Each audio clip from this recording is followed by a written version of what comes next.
Group కు చెందిన విమానయాన సంస్థ air India CEO Campbell villains రాజీనామా చేసినట్లుగా వార్తలు వస్తున్నాయి.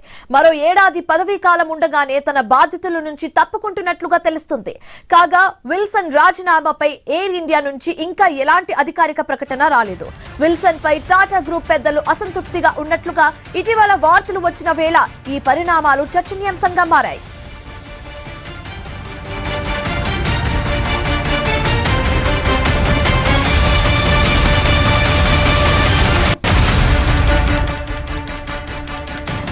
Yes, 2022లో బాధ్యతలు చేపట్టిన విల్సన్ పదవీ కాలం జూలై 2027 వరకు ఉంది.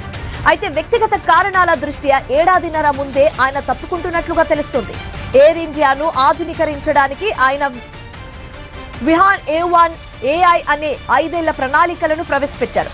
సుమారు 470 కొత్త విమానాల కోసం చారిత్రాత్మక ఒప్పందాలు కుదిరించుకోవడంలో విస్తార విలీన ప్రక్రియలోనూ ఆయన కీలక పాత్ర పోషించినట్లుగా తెలుస్తుంది. రాజీనామాకు అధికారికంగా వ్యక్తిగత కారణాలని చెప్తున్నప్పటికీ గతేడాది అహ్మదాబాద్లో జరిగిన విమాన ప్రమాదం, సంస్థ ఎదుర్కొంటున్న సాంకేతిక ఇబ్బందుల నేపథ్యంలో బోర్డు కొత్త నాయకత్వం కోసం చూస్తున్నట్లుగా ఊహాగానాలు వినిపిస్తున్నాయి.